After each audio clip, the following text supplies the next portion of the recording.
네, 새 정부가 들어선 지 일주일입니다. 그런데 청와대보다 더 빨리 바뀌는 사람들이 있습니다. 새 정부의 새로운 국정 운영 방침에 맞춰서 시스템을 바꿔야 하는 정부 부처들인데요. 지난 정부에서는 절대 안 된다고 손사래를 치던 정책들을 새 대통령, 새 정부에선 또 된다고 말합니다. 어찌된 일인지 2년 전에 열렸던 국회 안정행정위원회의 모습 일단 한번 보시겠습니다. 학생들이 볼 때는 기관지 교사인지 일반 교사인지 정규직 교사인지 똑같은 선생님이 똑같은 역할을 했을 거예요. 말씀의 취지에는 전적으로 공감합니다만 법적 그 제도의 취지로서는 그 적용이 곤란한 부분이 있습니다. 당시 여당 의원들조차도 세월호 참사 당시 희생된 기간제 교사들의 순직을 인정해줘야 된다 이렇게 요구를 했지만 하지만 정부는 절대 안 된다고 맞받아쳤습니다. 그런데 문재인 대통령 지시 한마디에 태도가 180도 변했습니다. 이들 두 분 교사의 순직을 인정함으로써 스승에 대한 국가적 예우를 다하려고 합니다. 관련법 개정을 기다릴 수 없으니 시행령을 고치는 방법으로 해결하겠다고까지 하는데요. 그동안은 유가족들의 애타는 마음을 아예 몰랐던 걸까요? 제가 너무 감격스러워서 말을 못하겠어요. 네, 국민 여러분 그리고 많은 언론사들 많이 지원해 주시고 응원해 주셔서 고맙습니다. 아빠가 너무너무 사랑하고 많이 보고 싶구나 오늘은.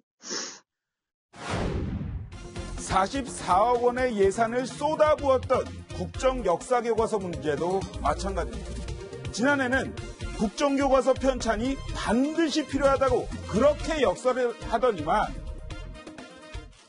올바른 역사교과서는 학생들의 특정 이념에 치우치지 않고 균형 있는 역사관과 올바른 국가관을 가질 수 있도록 심혈을 기하여 개발하였습니다. 문재인 대통령의 말 한마디에 국정교과서 폐기는 물론이고 내친 김에 새로 만들 교과서의 집필 기준과 적용 시점까지 모두 바꿀 방침이랍니다. 새 대통령의 지시를 따르지 말라는 게 아닙니다. 하지만 대통령이 바뀌었다고 같은 정책이 뒤집히고 또 뒤집히고 알아서 몸을 낮추는 공직자들의 이런 모습이야말로 이제는 바뀌어야 할 때가 아닌가 생각해 봅니다. 네, 문재인 대통령 대선 때 캐치프레이즈 사람이 먼저다. 나라다운 나라가 캐치프레이즈였습니다. 공무원도 국민을 보고 일해야 되는 게 아닌가 이런 생각을 해보게 됩니다. 자, 바뀐 정부 때문일까요? 극장가에도 이전과는 다른 바람이 부는 것 같습니다. 이달 말 개봉 예정인 영화 한 편이 화제인데요. 먼저 영상으로 만나보시겠습니다.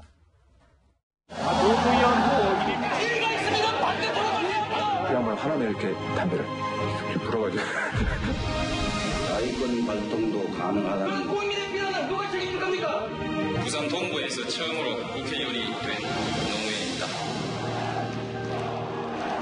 안녕하세요. 제 노무현입니다.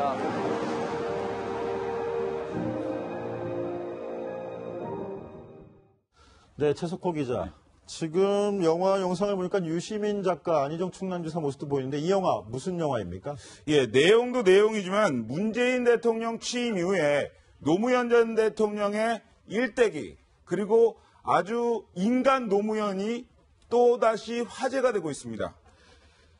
영화 노무현입니다. 국회의원, 시장 선거에서 번번이 낙선했던 노무현 전 대통령이 2002년 대선 후보 당시에 대한민국 정당 최초로 치러진 새천년 민주당 국민 경선에서 대선 후보가 되는 과정을 그려낸 다큐 영화입니다. 메인 예고편 공개 24시간 만에 조회수가 190만을 돌파를 했고요. 7개관에서 예상 상영을 하고 있는데 전관 매진이 됐습니다. 영화에는 안희정 지사를 비롯해서 측근들이 말하는 인간 노무현의 면모가 묻어나 있습니다. 네, 그런데 강병규 기자, 네. 다큐멘터리 영화라는데 이 영화 개봉이 안 될 뻔했다라고 하네요. 예, 제작 초기에는 N 프로젝트라는 이름으로 모르게 비밀리에 진행을 했는데 왜냐하면 이름 제목을 아예 공개를 안 하고 N 프로젝트. 예, 그렇죠. 뭐 이 제작 사실이 알려지면 뭐 반대하는 쪽에서 이게 뭐 무산을 좀 시킬까 이런 걱정하는 마음이 좀 있었나 봅니다. 그리고 이게 과연 극장에 걸릴 수 있을까에 대한 그런 의문을 가지고 있었고요. 그런데 지난 그 4.13 총선 결과를 보고서 더불어민주당이 좀 표를 많이 얻지 않았습니까? 의석을 많이 얻지 않았습니까? 그때 극장에 다시 걸 수 있겠구나라는 그런 가능성을 봤다고 하고요.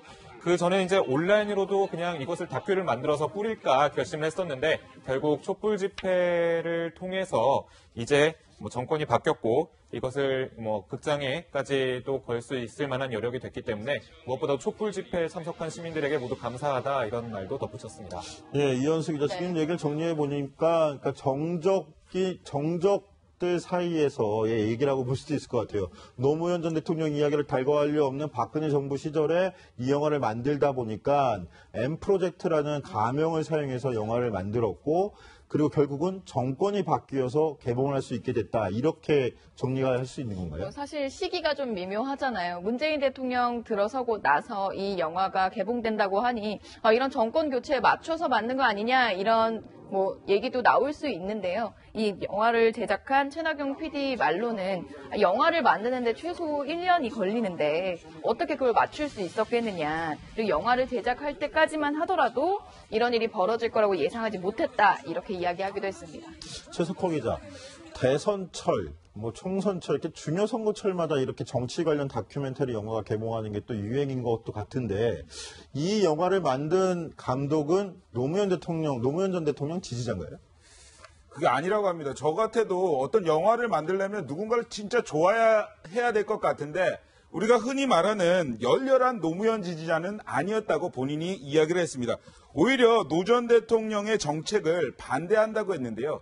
웃긴 얘기를 한번 했습니다. 내가 디젤차를 타는데 노무현 전 대통령은 경유 가격을 올리더라. 나는 싫었다. 그리고 이라크 파병도 나는 반대했다. 나는 임기가 끝날 때까지 한 번도 지지한 적이 없다. 이렇게 조금은 아이러니한 얘기를 했습니다.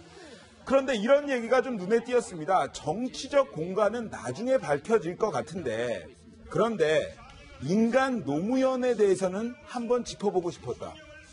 노무현이 목숨을 던진 것은 인간미가 있었기 때문이다. 그래서 나는 이 영화를 만들었다. 이렇게 얘기를 했습니다. 네, 강병규 기자. 네. 그런데 이 영화에 문재인 대통령이 직접 출연을 했다고요? 네, 그렇습니다. 문재인 대통령이 뭐 인터뷰를 했는데 문재인 대통령이 항상 가지고 다니는 그 지갑 속에 가지고 다니는 바로 노무현 전 대통령의 유서입니다. 2009년 고인이 되기 직전에 그런 썼던 유서인데요. 이것을 낭독을 했다고 하는데 보통 원래는 이것은 뭐 예정이 없었지만 본인이 인터뷰를 하고 주차장까지 갔다가 이 얘기는 꼭 해야겠다면서 유서를 읽으면서 관련된 이야기를 좀 풀어냈다고 합니다. 그러면서 이제 눈물을 보이기도 했는데 눈물을 카메라 앞에서 보인 게 아니라 오히려 저쪽 카메라가 보이지 않는 구석에서 눈물을 흘리고 눈물을 닦고 다시 나타났다. 이런 증언도 나왔는데요. 그러니까 쇼맨십에 능한 게 아니라 본인의 진심이 가득했던 진정성이 가득했다라는 그런 증언이 또 나왔습니다. 네, 이창재 감독이 이제 영화 뒷얘기를 하면서 문재인 대통령 정말 쇼맨십이 없더라. 미디어를 잘 모르더라. 이런 이야기도 했습니다. 사실 뭐 다양한 이야기도 물어보고 인터뷰도 했을 텐데요. 너무나 매번 진지하게 임했고 유도 질문을 했는데도 노무현이란 사람에 대해서만 극도로 서술적인 설명을 했다고 합니다. 사실 미디어의 입장에서는 그 감독이 당시 답이 없구나 이렇게 느꼈다고 털어놨습니다. 최석호 기자, 이 영화에 대해서 정치권은 어떤 반응입니까? 예, 노무현을 그리워하는 횃불은 왜 비가 와도 꺼지지 않을까? 박영선 의원이 이 영화를 보고 한 말입니다. 정치권 인사들도 굉장히 이 영화에 대한 기대가 크다고 하는데요. 박영선 의원 같은 경우는 문 대통령도 25일에 개봉을 하면 반드시 볼 것 같다 이렇게 얘기를 했습니다. 문 대통령 뭐 이런 얘기를 하지 않았습니까? 너무 오래 외롭게 놔뒀던 건 아닌지 이러한 말이 여운을 남긴다 이런 얘기를 했는데 동기이자 친구였던 노무현 전 대통령의 모습을 영화에서 문 대통령이 본다면 감회도 또한 새로울 것 같습니다. 자, 25일에 개봉된다면 25일 날 개봉이 되나 보죠. 노무현 대통령 서거일이죠. 노무현 전 대통령. 그때 맞춰서 개봉을 하나 보군요. 자, 문재인 대통령 취임 일주일 동안 잘 안착하고 좋은 평가가 나오다 보니까 그 친구이자 정치적 동지였던 노무현 전 대통령에 대한 역사적 평가도 점점 바뀌고 있는 것 같은데요. 반면 홍준표 전 경남지사가 가장 존경하는 인물로 꼽은 박정희 전 대통령의 처지는 좀 다른 것 같습니다. 박 전 대통령의 고향 구미시가 논란에 휩싸인 건데요. 먼저 홍준표 전 지사의 목소리부터 들어보시겠습니다. 제가 역사상 가장 존경하는 인물로 저는 박정희 대통령을 꼽았습니다. 여러 가지 공과가 있긴 하지만은 대한민국의 국민들을 5천년 가난에서 벗어나게 해준 바로 그분입니다. 자, 박정희 전 대통령, 특히 TK 지역에서는 뭐 신화 같은 인물이고 많은 존경을 받고 있기도 한데요. 하지만 역사적으로 또 과를 따지는 인물들도 많은데 그동안 달리 좀 평가가 좀 엇갈리고 있는 것 같습니다. 강병규 기자. 네. 자, 오늘 또 화제가 된 곳 바로 박정희 가옥이라고 불리는 곳인데 가옥. 네. 다녀왔었죠. 어떤가요, 분위기가? 예, 제가 오늘 오전에 직접 좀 다녀와서 확인을 했는데 2015년에 개방을 했습니다. 그러면서 박정희 전 대통령이 직접 쓰던 집기들을 그대로 재현을 했는데요. 개장 당시, 그러니까 2015년 3월 첫 주는 한 500명 정도씩 몰리는 그런 인파들이 몰렸다고 합니다. 하지만 지금 탄핵 이후에는 하루에 20명, 30명 오면은 좀 많이 온 수준이라고 얘기를 하더라고요. 그러니까 아무래도 박근혜 전 대통령에 대한 혐의와 그 수사 내용들이 쭉 언론에 보도되고 있고 이것에 대해서 국민들이 실망감을 느꼈다는 그런 반증이 아니겠냐라는 생각입니다. 그런데 이 그 박정희 가옥하면 서울 신당동에 위치해 있잖아요. 네. 그 5.16 당시에 박정희 전 대통령 가족들이 여기에 함께 살아가지고 화제가 됐었는데 네. 구 차원에서도 이걸 관광지로 만들겠다고 했었던 거 아닙니까? 네, 맞습니다. 그 주변에 주차장을 세우겠다 혹은 문화재 지구를 만들겠다라는 얘기가 좀 나왔는데 그 얘기들이 지금 다시 모호해질 정도로요. 사실 박정희 전 대통령에 대한 그런 관심이 많이 좀 줄고 있는 상황인 것 같습니다. 이 관심이 주변에는 좀 어떻게 되고 있는지 민심을 좀 저희가 좀 알아봤는데 주변 상인 말 직접 한번 들어보시겠습니다. 그때는 한 일주일은 줄을 섰지, 한 20m 줄 섰지. 그것도 한 일주일 부대 안 했어. 근데 요새는 드나드는 사람도 없고, 그 일주일, 그 이후에도 두세 명씩 왔다 갔다 하고, 그거 말고는 없어. 근데 그때보다 탄핵 이후에 더 사람들이 더 없어 보이죠? 아예 없다니까. 아예 없어. 자, 강병규 기자. 네. 박근혜 전 대통령 탄핵 정국 이후에는 사람이 아예 안 온다는 건가요? 사실 그렇지는 않습니다. 왜냐하면 정기적으로 드나드는 사람이 있었는데 박근영 씨입니다. 박근영 씨는 이제 명절 때마다 또 주로 나타나는 이유가 있습니다. 왜냐하면 명절 때마다 박근혜 전 대통령 혹은 박정희 전 대통령의 지지자들이 이 가옥에다가 선물을 좀 쌓아놓는다고 그래요. 그래서 과일 상자라든지 이 스티로폼 상자로 된 그런 선물들을 나르는 모습이 자주 목격되고는 했다는데 하지만 박지만 씨 같은 경우는 어떨까요? 박지만 씨 같은 경우는 최근에 탄핵 정국 이후에는 모습을 드러내지는 않았다고 합니다. 예, 그러면 요즘에는 저는 이런 생각을 해봅니다. 이게 박정희 생가가 이렇게 관광객이 줄었다. 이것은 단연 그 원인은 박근혜 전 대통령 때문인 것 같은데 선물이 줄었다. 얼마나 줄은 겁니까? 예, 실제로도 체감할 수 있을 정도로 눈에 보일 정도로 줄었다고 하는데 보통 한 장 문정성시를 이뤘을 때는 SUV 차량으로요 한 2번, 3번을 집과 그 가옥을 왔다 갔다 해야지 배송을 할 수 있을 정도였다고 합니다. 그럼 정리를 한번 해볼게요. 저 박정희 가옥이라는 곳 5.16 때 박정희 전 대통령 일가가 살았던 저 서울의 가옥에 지지자들이 놓고 가는 선물들이 그렇게 항상 넘쳐났었는데 탄핵 정국 이후에는 사람들이 또 끊겼고 대신에 여기를 계속 정기적으로 찾아오는 사람 바로 박근혜 전 대통령의 여동생인 박근영 전 유경재단 이사장인데 네. 이사장이 찾는 이유 거기에 놓고 가는 선물들도 갖고 가고 이렇게 박근영 이사장이 챙겨왔다는데 지금은 그 선물조차도 별로 없다는 거죠. 그렇죠. 제가 방금 말씀드렸지만 SUV 차량을 2-3번 실어날 정도로 많은 선물들이 쏟아졌지만 지금에는 뭐 한 번이면은 다 가져갈 수 있을 정도로 그 소폭 소량의 선물들만 남아 있었다고 합니다. 이거 관련해서도 제가 증언을 좀 모아봤는데요. 주변 상인의 증언 계속 한번 들어보시겠습니다. 그 씨는 자주 오지. 왜냐하면 이게 선물 같은 거 명절날 일로 들어오거든. 예. 그거 이제 차 들어오지. 임기 초보다 선물이 적지. 선물 탄핵 전에는 좀 많았지. 탄핵 후에 탄핵 때봐야 얼마 돼? 얼마 안 되지 지금. 선물은 자꾸 줄어가는 거지. 자, 박정희 가옥이 저렇게 홀대를 받고 있다면 반면 문재인 대통령 상가는 대통령 취임 이후에 관광객의 발길이 끊이지 않고 있다고 합니다. 자, 이현수 기자. 네. 거제시가 창고 같은 문재인 대통령 생가를 복원하기로 했다면서요? 네, 뭐 관광객도 실제로 많이 몰리고 있고요. 그래서 거제시 차원에서 그 주변에 대지를 좀 구매를 해서 주차장도 만들고 적극적으로 관광 자원으로 개발을 하기로 했습니다. 뭐 지난번에 저희가 문재인 대통령 당선됐을 때도 이 생가를 한번 보도를 해드린 적이 있었는데요.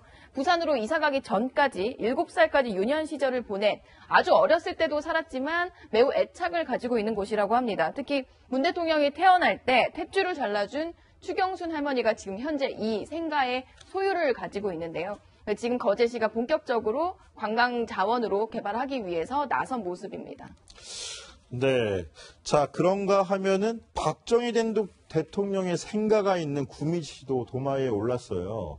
29억 원의 예산을 배정했다가 지탄을 받고 있다는데 이건 또 무슨 이유 때문입니까? 예, 경북 구미시가 박정희 전 대통령 출생 100년 기념 행사를 하기 위해서 어떠한 새마을운동 테마공원 조성 사업을 지금 하고 있습니다.